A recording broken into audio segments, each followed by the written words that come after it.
Damn it.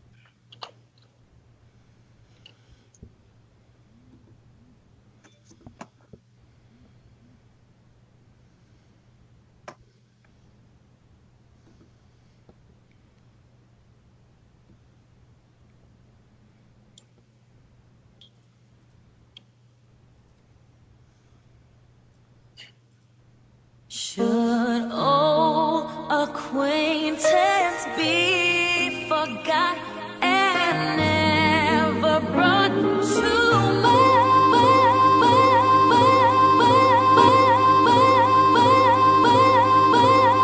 All right, thank you, Mariah. Happy New Year, everybody. It's the 2017 inaugural Movies and Stuff show. I'm Abe, and slotted with me is the man that said more than once he thinks Ed McMahon and Paul Schaefer are funnier than Carson and Letterman, Marty. Happy New Year, everybody. All right, Happy New Year to you. Second up, it's the man who told me that his New Year's resolution is to try and turn down his animal magnetism. I said that's impossible. It's Jamil. Hey, thanks, Abe, for these weird intros. I didn't know the intro was for me the first time. That's why I was a little slow in the reaction. Well, I thought, it made me laugh. You supporting Ed McMahon and Paul Schaefer over Carson and Letterman. Read into that what you will. There you go. All right. We've got a lot to get to tonight, you guys. We're going to talk about how 2017 is already looking pretty grim for a few celebrities. We're going to hit on 50 Shades Darker. We're going to do Rogue One again. And Ben Affleck is getting cold bat feet. And then we're going to roundtable the Netflix original movie Spectral. But before we jump into any of that, I wanted to say that we should probably note that Dan is conspicuously absent. He's busy ensuring that his deductible is paid before the 4th of the year.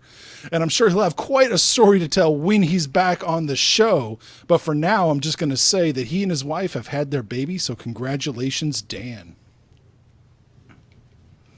Among other problems. Well, yeah, he's going to have a whole, we're just going to dedicate an episode to his ordeal. Yeah, his ordeal, I guess. But I thought it was fun. His daughter was born today, and so I was overlooking on IMDb at who was born today, and this kind of amused me. Well, I guess the Mel Gibson birthday. Let's just kind of gloss over that. So his daughter shares a birthday with Mel Gibson. The lady from Wonder Years, Danica McKellar. Winnie, that's right. She's also got. She's a scientist. Is she in real life? Yep. That's Yes, cool. she is. I had no idea. Dan Harmon. Some of the 80s actors worked out. Not very many. Dan Harmon's also on that list. Community. I know Dan's a big fan. Yeah. Not as good as Mark Harmon. Dabney Coleman. Mr. War Games himself. Cloak and Dagger. Dabney Coleman today. What else? There was somebody else. Oh, Sergio Leone. That is really cool. So then I thought, well, she's got some pretty cool birthdays. I wonder how the rest of us stack up. So I thought I'd look at me and see who I've got. And, honestly, not a whole lot. I've got Elizabeth Olsen on my list. She might be the best Olsen of the bunch now. Right. Okay. Yes. I've got the most talented Olsen. Yes. And the guy right under her, who first I can never pronounce, he's really good. He'll probably be nominated for an Oscar this year. Oh, nice. In what was he in? Moonlight. Oh, I need to see that. Yeah. Well, I've got Ice-T. So, yeah, that's cool. I got Not bad. William Catton, and I got Geordie. So, that's my list. Marty, let's see what you got. I think it's just me and Katy Perry. You and Katy Perry. You got Mrs. C from Happy Days right there. She's still going? I guess so. I don't know. And not a whole lot, man. I think my birthday's better than yours. They were saying with a little bit of work, we could have been the most famous people on our birthdays, but we kind of failed. Oh, you've got Bart Simpson right there, number 17, Nancy Cartwright. There you go. Oh, man. All right, let's see what Jamil's got. You've got Wesley Crusher, fool. Oh, man. I love David Warner. Yeah, he was in Ninja Turtles too. Yeah, that's how I know him. He was also the Chancellor of the Klingon Empire in Star Trek 6. Really? Yeah. I didn't know that. You got the bad guy from Blade. I really think it's me. I think it's me. I think I've got the best birthday. What do you think? I mean, I think it's me. Oh, we're not doing that we'll quite give you that one. yet. Okay. Hey, if anybody else in the chat has a better birthday, throw it at it. Throw it at us. Let's see what you got. And just a quick shout out. No, Dan did not get fired. Oh, there you go. Someone said that already. He didn't walk up the steps and never came back down. Like Chuck. Yeah. Well, okay, how we deal with death is at least as important as how we deal with life. And if 2017 taught us anything, it's that, death is coming a lot. So I wanted to go over here and look also at Ranker's Celebrity Death Pool 2017 and see what we think. They've got Kirk Douglas at top of the list. What do you think? Kirk Douglas? No. I gotta figure Kirk Douglas has been losing a lot of people money for the last 15 years at this point. So you're not laying odds on Kirk? It's probably even money at this point. Oh man. And Marty, you messaged me, and I have to agree. How is Billy Graham still alive? I thought he was dead. His son is old. his son should be dead by now. Oh my God. Let's see who else we got on here. Hugh, he's still alive? He's not dead yet? Yeah, still kicking. Oh wow.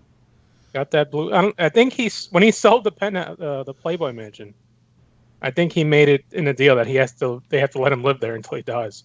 That's funny. Bob Barker, still there? Where's Larry King? I don't see Larry King. Why the fuck is Larry King not on this list? Oh, shit. Because he's got that Russian Today TV money now. He's not going anywhere. They'll just keep him propped up. He might be dead, but we don't even know. Oh, my gosh. Weekend at Larry's. What else we got? Wapner. I didn't even know Wapner was still around. Holy cow. He's 95, 96? But this is the thing. Like, this site's not taking any real shots. Like, 2016 was the year of people dying out of nowhere. You gotta get some of those on this list. Well, what do you think? Can we get a little Carrie Fisher action going here? You think if Michael dies, Kirk might follow?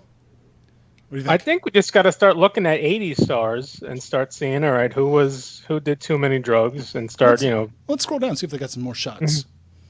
Let's see here. Charlie Sheen. I could. You think? We don't know if he has AIDS or not. I don't even know what the hell his deal is. He has AIDS, but I expect Charlie Sheen to die of an overdose before he ever died of AIDS. We got Lohan right there, number 46. But I feel like that's that was a strong pick, but not anymore. Yeah, she seems to have turned it around. Yeah. Oh, there's Larry King, number 59. Oh yeah, that's way too low. It's way too low. How bad does Lohan have to feel that she's ranked higher than Larry King? And Jerry Stiller, John Madden. Yeah, those guys are ready to go. I had no idea Gomer was still alive. Huh. What? Really? Yeah, I guess so. Jim Neighbors is still alive? Oh, shit. Apparently so. He's number 55. Surprise. What else I we got? think we'll probably start losing some of the metal band people from the 80s this year. I think I'll put tenor on Vince Neil kicking off. Ooh, that's a good one.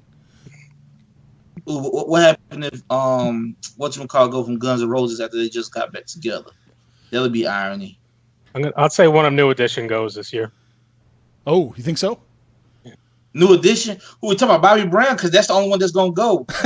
Well, didn't one of them die? Didn't Johnny Gill died already, right? Yeah, who thought he would have died before Bobby Brown? That's a shocker within itself. Oh, maybe, Adam West, number 91. That's too bad. Where was Stan Lee on this one? Oh, wasn't he up higher? Did we miss him? He's 94 or something now, right? I might have missed him. He's up there. He's already shot like 4 cameos, so he's in the can for a couple of years now. Huh. I must have just... That's a sad thing to have to talk to somebody about. It's like, hey, we don't know when you're going to die, so we want to shoot a bunch of these things right now. Oh, there we go. Number 30. Number 30. Yep. Stanley.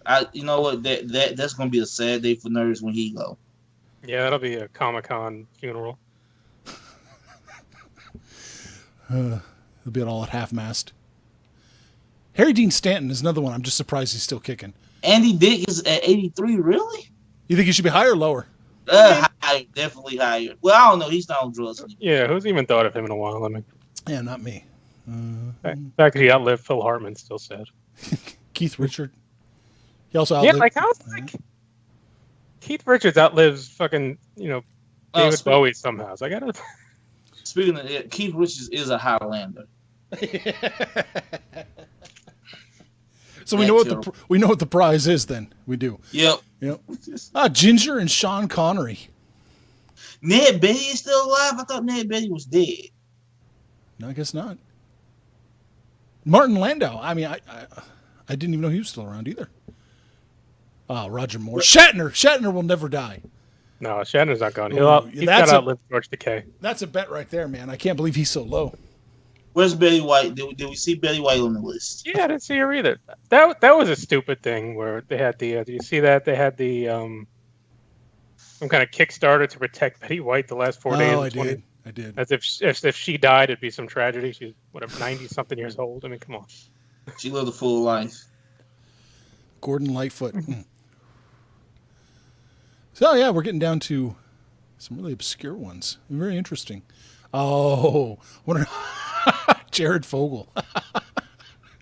Death by prison shank? Yeah, right. Yeah. Oh, Val Kilmer. I guess they're planning a heart attack here. He's not looking healthy. Chevy Chase is on there. I just want to let you know, Chevy Chase will never die. That type of asshole lives on forever. But he falls in that 80s star category though. So 50 Cent. Yeah. 50 Cent.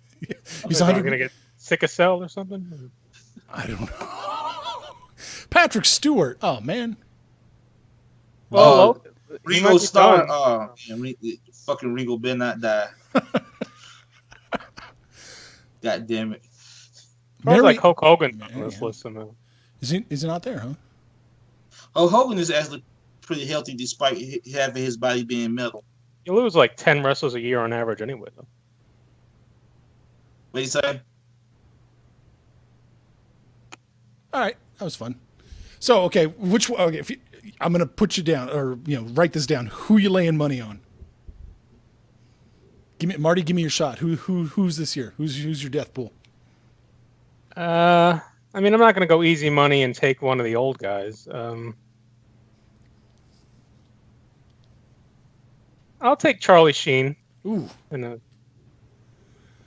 Jamil? Some unnatural fashion. Son of a bitch took my answer. Oh boy, shit. I don't know. Bill Murray. Ooh. Wow, that's rough. I know. I mean, that'd be the next crushing loss we have. I'm drinking. I based half of my personality on Peter Vettman. I'm calling off work that day. That's it. You got it all planned out, huh? Your morning. Yep. I'm gonna say I think Clint. I think Clint Eastwood might be the last go round for him. Yeah, Clint can go, and not too soon. So I mean, yeah. I don't know. I need more chair talking monologues from Clint Eastwood before he goes. There you go. Yeah. So we're on record. I think people should tweet Marty at what? What's our Twitter?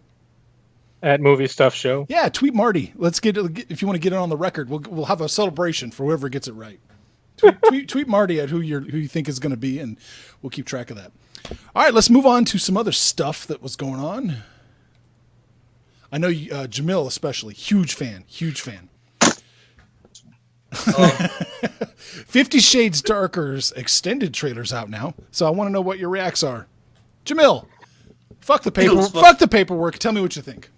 It looks fucking terrible. I don't know. Look, hey, you always have me on the shows, and you want these thoughtful answers from me. I don't know what the fuck to say. It looks like a shitty Twilight knockoff, because it is. It is. There. That's my opinion. All right. It's fucking terrible. Marty, what's your reaction to 50 Shades Darker? These trailers break records. The first trailer broke all types of records until Beauty and the Beast came out, and the new one just came out. It's pretty much the same thing, but I mean, this movie's gonna make money. The first one made a lot of money. They opened it on the perfect time. They opened it on Valentine's Day. It's it's a perfect kind of whatever sick date night type of thing. From this trailer, it looks like they're adding some kind of danger to the thing. There's some kind of looks like a crazy ex-girlfriend thing thrown in there. It seems like it's a thing where she's finally changed him, and he's a good, he's the greatest guy now, but it's probably bullshit. But I mean, I didn't see the first one, and I'm not going to see the second one, but Nope. there certainly seems to be a market for this. Yeah, there does. I mean, yeah, it was very popular. 50 Shades to me are like the Tyler Perry movies for middle-aged white women.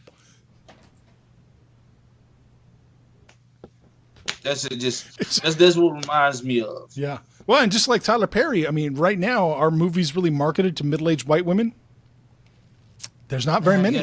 A lot of those, like those New Year's Eve movies, or that motherhood movie, those kind of stupid collaboration movies that they make. I don't know. I did see the first one. It's not good. It's not the worst thing ever. It's not the worst thing ever. So, Jamil, Valentine's Day, you're going, right? No. Fine. No, I'm not even going to joke with you. No. Oh, God. Used to be fun, man. Used to be fun. But like your Xbox and stuff? All right. Jamil called Rogue One. He called a shot, said $1 billion. And apparently your shot was pretty damn close. Or it's going to be well over $1 billion. I mean, I didn't think that was a bit of a bowl of a prediction because it's fucking Star Wars. Like, good or bad, Star Wars is going to make $1 billion. Well, that's a good how point. it goes. That's a good point. Is it good or is it bad? We didn't get your thoughts on it. Oh, I loved it. It's my third favorite Star Wars movie. It replaces New Hope. Oh, Marty, I'm sorry, Marty. But I love Rogue One that much. Again, it's the only prequel movie that I would ever acknowledge. You won't even acknowledge the other three? I think I like Revenge of the Sith better than this movie. No. The problem with Revenge of the Sith is always going to be Anakin. I was never fully convinced that he turned evil or why he turned evil. I think if you gave us a taste of the Vader we saw in Rogue One into Revenge of the Sith, I think that would have been that could have worked a lot better. Killing younglings. Killing younglings. If they had the balls to show it, I think that movie would have gone up a notch. No, the biggest problem with Revenge of the Sith for me is always, and Jack always giving me shit for this, is just the way Anakin got destroyed, because it is the most anticlimactic thing ever after that fucking samurai space fight we seen between them, for him just to jump and like land on a fucking bank and get caught on fire. Obi-Wan had the high ground. It's the stupidest thing ever. They traded high grounds 1,000,000 times in that fight. Not once did anybody get cut the fuck down. You couldn't think of a more dramatic way for him to go. Fuck that movie and this ending. No, George Lucas could not think of a more dramatic way. Because it's just more, just pile more on. That was dramatic. No, more is fine, but just that one little part. I'm not defending more. I think I think Lucas had lost his touch at that point, for sure. But yeah, I think Rogue One is like my favorite Star Wars movie. It's at 800 million now, and China opens this weekend, so they assume it's going to hit over $1 billion. Oh yeah, easy, right? I think it helped a lot that Assassin's Creed bombed, and no one wanted to go see that thing. And Passengers, the other big movie that came out this Christmas, also bombed. And so everyone just Rogue One was getting such good reviews because people like Jamil think it's better than Star Wars for some reason. And people just ran out to see it. I mean, I still saw it twice. If I really loved it, I would probably have seen it 4 times. So. Okay, you saw it again. How do you feel the second time compared to the first? The things that bothered me are still there, but I knew they were coming, so it lessened, I guess. So I can just enjoy it for the action and some of the fun stuff with that. So once I knew the Tarkin thing was coming, once I knew the location shit was there, once I knew the plot of it all, so it wasn't like scratching my head during it. So I could have just kind of sat back and enjoyed it. So it's still, it's a B movie in my eyes, but for me to say a Star Wars movie is a B movie, it's pretty hard. Yeah. So, I have my main complaint about the movie is the Forrest Whitaker character. That's my biggest complaint. I think we all know the movie went through a lot of reshoots. I think for the most part you can't tell, except for the Forrest Whitaker character, because that was completely unnecessary. Whatever his original role was, it was completely cut out the movie. Like, it don't even make any sense. That and the fucking space slug that he had, fuck that was about. They seem to throw one of those into every movie for whatever reason. It's one of their. It's like the left hand getting cut off thing. It's just something they always have to throw in. Because that was my least favorite part of Force Awakens was those rat tars up on the thing. It's like, all right, this is a weird fucking thing to be thrown in the middle of this movie. But they always just have these weird squiggly fucking creatures that Cool. Well, yeah, I'll see Rogue One again eventually someday. Video. I mean, maybe. No, it'll you eventually won't. be on TBS every other weekend. Oh, I'll see it. Last topic. Marty, you're the one that brought this to my attention. Ben Affleck? What's going on with him? Yeah, he's out promoting his new movie Live by Night, which is not getting great reviews. Really? And so I think that's kind of annoying him. And so someone, when you're talking to him, eventually people start asking about the Batman. And here is this quote that's going around that got people a little, they got some eyebrows raised. When asked about the Batman, he said that's the idea for him to direct it. But it's not a set thing, and there's no script, even though he's the one supposed to be writing the script. And if it doesn't, quote, if it doesn't come together in a way that I think is really great, I'm not going to do it. So that's like, are you not going to direct it? Are you not going to be Batman anymore? It's just kind of like, it leaves a whole other, so many questions now still up in the air about the Batman and the DC universe, which seems to change on a weekly basis. And it just kind of keeps this idea going that they really don't have a plan. Everything can change on a minute's notice. They were supposed to do Justice League 1 and 2 back to back. Then they said, no, we're going to do Justice League 1, then the Batman, then Justice League 2. Then he comes out like 2 weeks later saying, you know what, I don't have a script yet.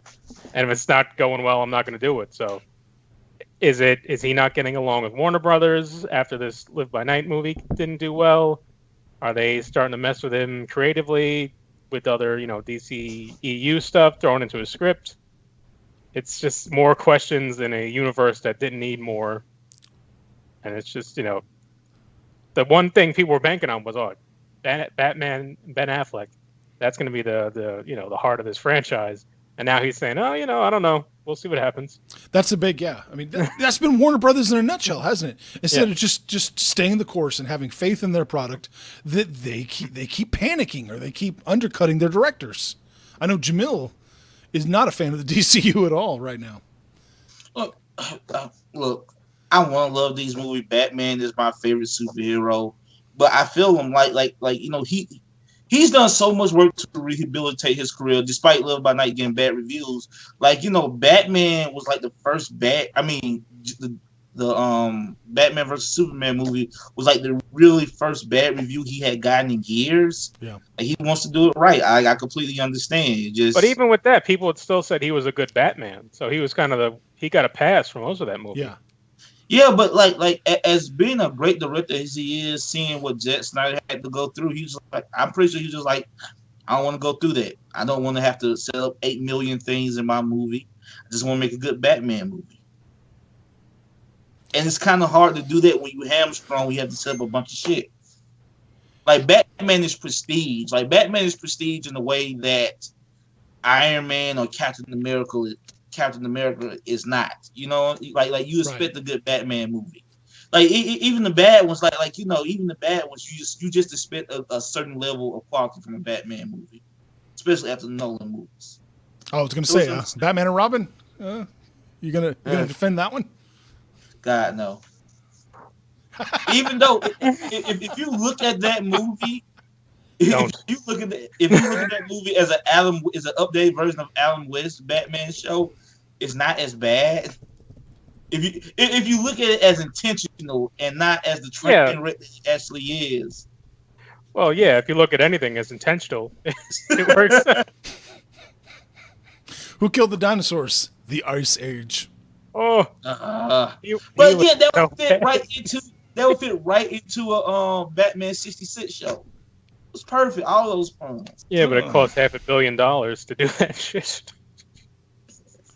Man, yeah. Sometimes I swing for the fences. But yeah, again, it's just going to come down now. Wonder Woman's still getting good word of mouth. There hasn't been any talk of drastic reshoots like we heard from the other 2 movies. Is that oddly enough? Yeah, they're leaving Wonder Woman alone and letting the director just make the movie. Yeah, the trailers came out and everyone liked it, and they just kind of let it keep going. So if that does well, they can get back on course. But to hear that Affleck is iffy on a script that he's supposed to write, it's like That's just wild. Yeah, it's a lot riding on this one. You see, again, though, it could be a It throwaway comment during a press conference thing. So Yeah, Ben has been known to be a little moody at times. Yeah. just a little bit. they just should do it the old-fashioned way instead of trying to cram everything into every movie all at once. Oh, agreed. Just agreed. take the Marvel approach. Just take the Marvel approach. I mean, like when it's a team movie, it's over stuff and over long. But usually when it comes to like their individual movies, it's better at the stuff that it lays into the universe most of the time, not all of the time. that's starting to change now too, though. Now even the single movies are getting at least 2 or 3 people involved, which is getting a little like everyone loves the Spider-Man trailer, but I'm like, it's like it seems like a Spider-Man Iron Man movie. It's like, all right, I'd rather just see a Spider-Man movie. Right. And Yeah, Thor is not a Thor movie. Thor is a Thor and Hulk movie. because they still don't know what to do with Hulk. For all of Marvel's planning, they still have never known what to do with Hulk. There's nothing you can do with Hulk. He's an uninteresting character. There's nothing you can do. I agree, but I mean, they should be able to find something for him to do instead of just. I mean, to be honest with you, Bruce Banner is interesting, but nobody wants to see that. Nobody wants that movie. So. We had that movie. We had that movie. Ang Lee gave us that movie. You know what? I don't hate the Ang Lee movie. I don't hate the Ang Lee movie either. I thought it was interesting. I like Ed Norton's movie better. You did? I like both of the movies, but it just nobody wants to see that movie. They just want to see all Hulk all the time. Well, then they should just have done Planet Hulk and been done with it, right? And led us into World War Hulk. And that seems to be the idea with Thor Ragnarok, I think. You think they're leading to? It seems. I mean, if you're gonna have Hulk in space, it can't be. There's only so many things you can do. That's probably true. Still, they don't have the rights to Silver Surfer, so that's everything. You know what? What I'm hoping is, I hope like in 2019, like when this whole Phase 3 winds down, they surprise us and get the rights back to the Fantastic Four, because that means we get the Silver Surfer and Galactus back and the Skrulls and like a million other people. They can keep the fucking X-Men. Just give back the Fantastic Four. That you want to talk about characters that you don't know what to do with? Fantastic Four, they don't know what to do with either. Yes, the comics yes, they do. The it's comics called are The Incredibles. Well, yeah, that was called Watchmen too. I liked Watchmen. I did too, actually. You gonna talk? Yeah, let's do some Spectral. Yeah, okay. We're gonna talk. Oh my goodness, I forgot to I messed that up. All right, me and Jamil can hang out over here in the corner. There we go. We'll just say this is Spectral right here. Man, everything got a little screwy today because of the explosion. threw me off my games. Okay, so we're going to talk Spectral right now. My question to you is: did you like Aliens, or Ghostbusters, or Rio Bravo, or Black Hawk Down, or Final Fantasy Spirits Within, or Demon Knight? If you said yes to any of those questions, Spectral might just be the movie for you. I don't know. I mean, Spectral just seems to me to be a Frankenstein of various movies about soldiers and a scientist who are trapped in a city with supernatural characters. I don't want to give you any spoilers. I think that's about as spoiler-free as I can make it. Jamil, what are your thoughts on Spectral? You forgot Bella Los Angeles, but it was okay. Like it was a lot better than I thought it was going to be, but it wasn't nothing. It wasn't anything special. It was like, oh look, military Ghostbusters. That's why A had me on the show, son of a bitch. That's right. That's right. But no, it was fine. I spent most of the time wondering why did the main character look like Anthony Weiner. But besides that, oh my God, does he look like Anthony Weiner? He did to me a little bit, but no, but like I love this guy. Where the fuck do I know him? But no, it was fine. Like it was serviceable. It was. I was surprised with the budget that it had. Like it like they spent like real money on it, but it had like a TV movie plot. And it was shot supposed like a TV movie. Yeah, it was supposed to be a box office release. Yes. But then it got sold like the last minute to Netflix because I guess they couldn't put it out. So that's why it does look fairly, representable. It was Peter Jackson's company, right? Yeah. Weta. So- Did I see that in the yeah. credits? Okay. Do we know why it got sold? Why Universal didn't? It was Universal that sold it to Netflix. Did we? Yeah, I guess it didn't have. I can't see how this movie would have made much money in a box office. I mean, but again, Netflix didn't really promote it either. Yeah, I had no idea this was out. Yeah, When I didn't know about it. So it stars James Bagdale, who's kind of a bit supporting player. You've seen him. He was in The Departed. He was the other asshole cop in The Departed. He's been in a bunch of other things. Emily Mortimer, who was in the Newsroom. She plays a CIA agent. Bruce Greenwood plays the usual Bruce Greenwood role, the general of the army. Captain Pike. Yeah, so that's even he plays that role perfectly. So I guess that's why I keep going to him. But it's just funny. So it's this guy, Dr. Klein, spelled douchely Clyne. Why you would do that, I don't understand. Yeah. But that's James Bagdale's character. He's a scientist for kind of a government weapons department, something like that. And he creates these goggles. This movie kind of was weird right off the bat. He creates these special lenses for goggles for soldiers in war. And these lenses pick up this weird image or weird spirit thing or something.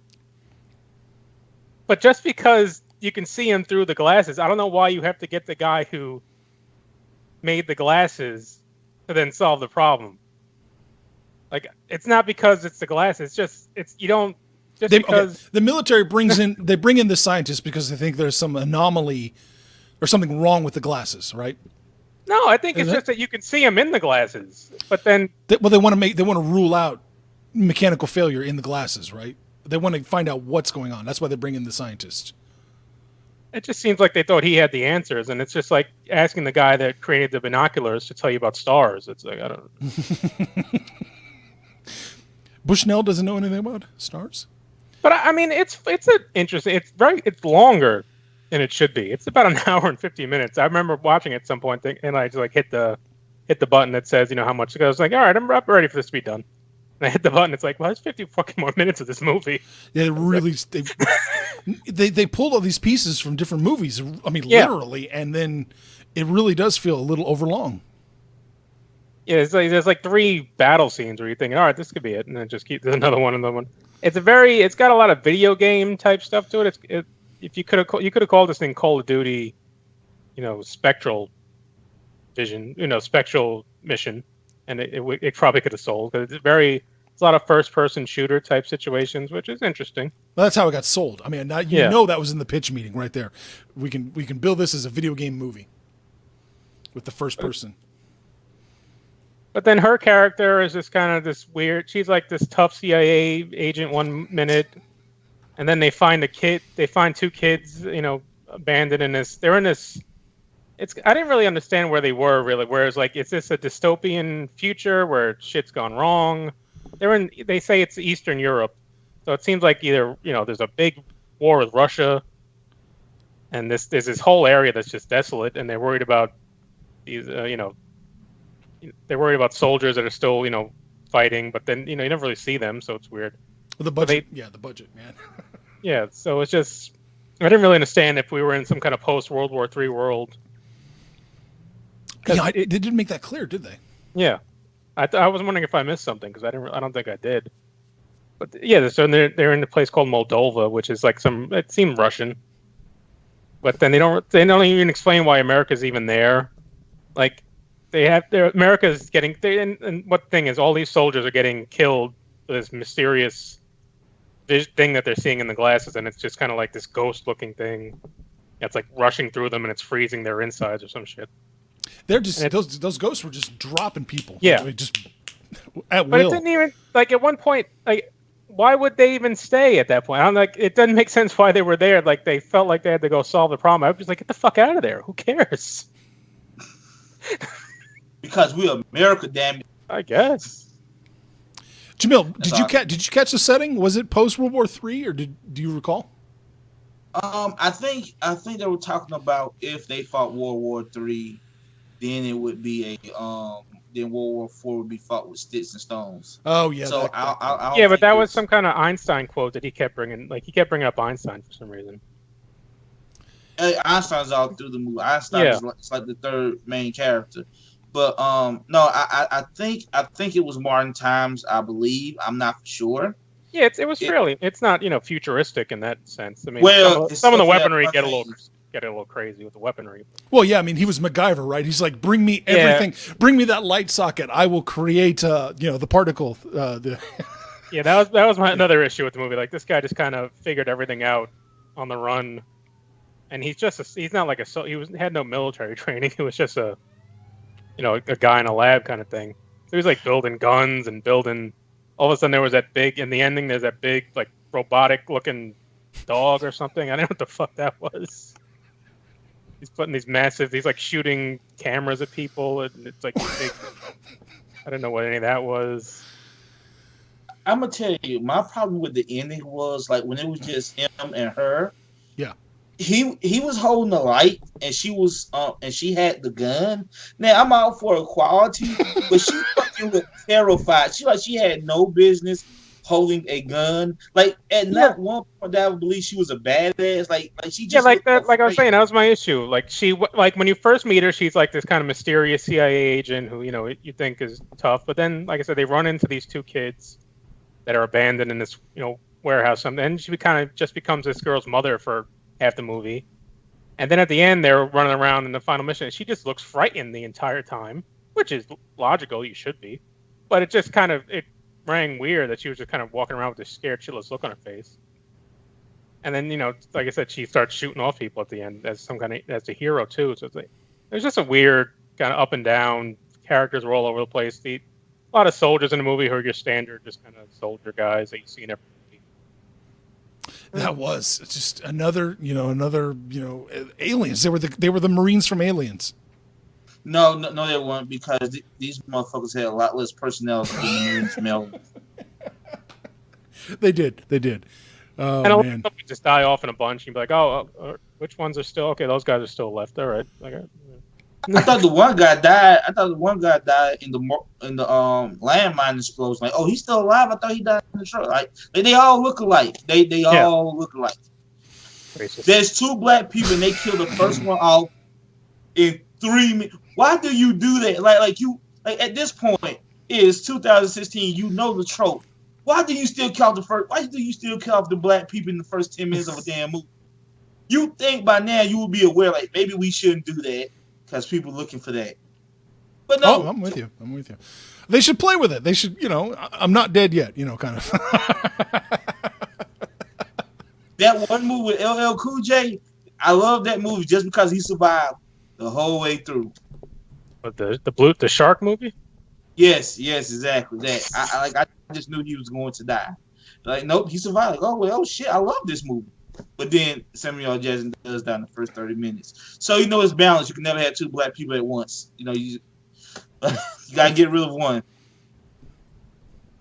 But yeah, I mean, it's a fun war. I don't know what it's interesting to look at as far as where first-person shooter movies can go from here, because I think you're going to see more of that.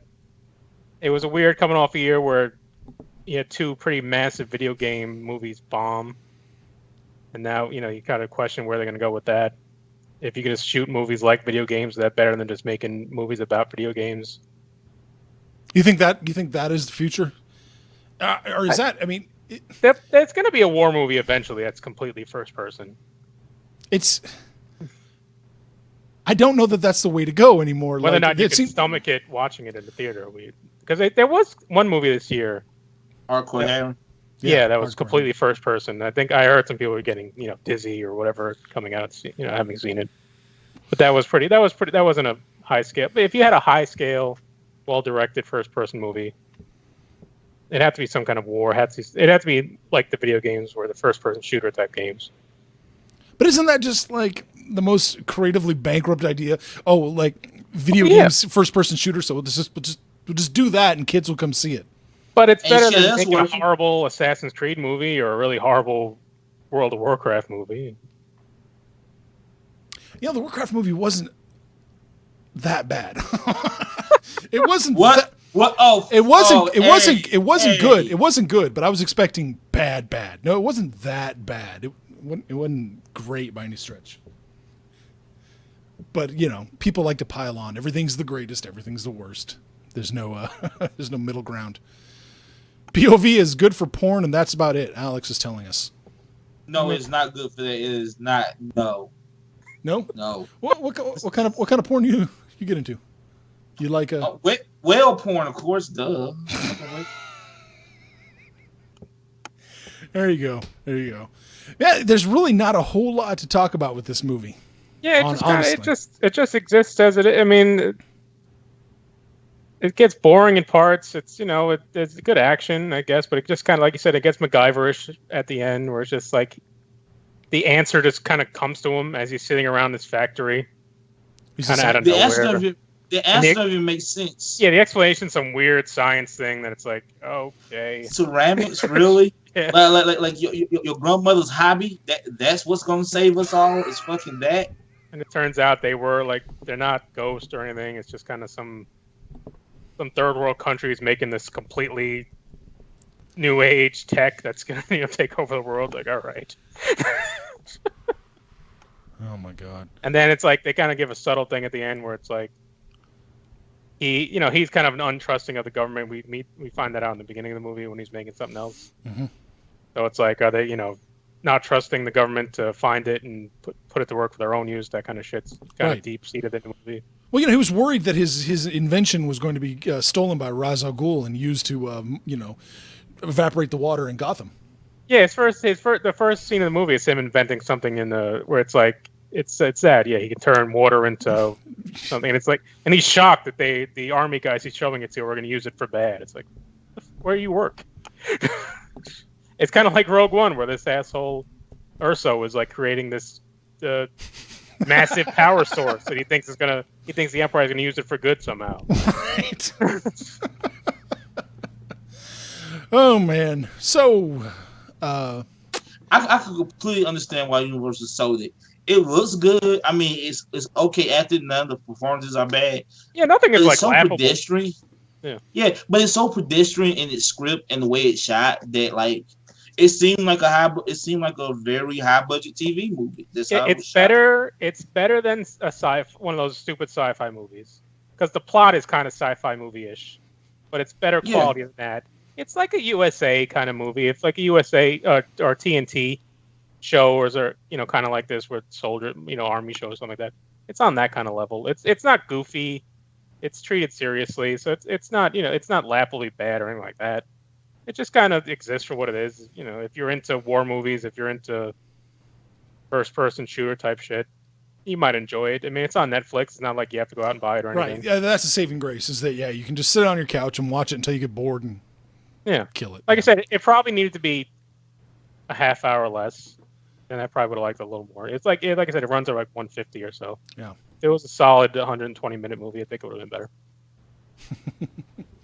I agree.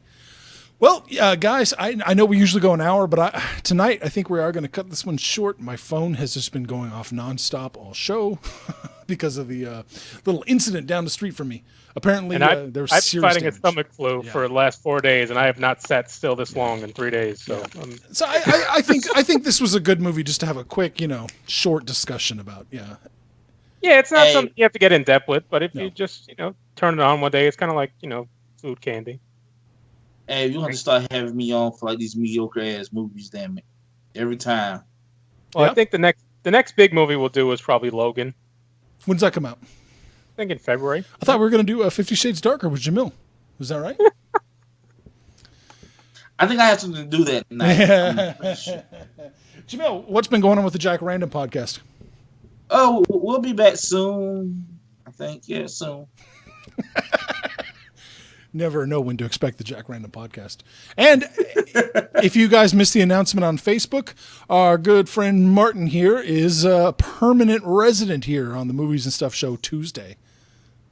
Thank you, guys. It was very nice of Dan and you to ask me, and I think we're going to do some fun things coming up. Me and Dan talked about some Oscar stuff we're going to do, some cool rankings of Oscar movies, and once the Oscar nominations come out, we'll start talking about that kind of stuff. Yeah, that'll be fun for sure. Talk about some adult movies for adult movies, and not the adult movies like 50 Shades of Grey. That's an adult movie. Yeah, talking about real movies. I mean, look, I love superhero movies and sci-fi, but shit, Did you see Fences yet, Jamil?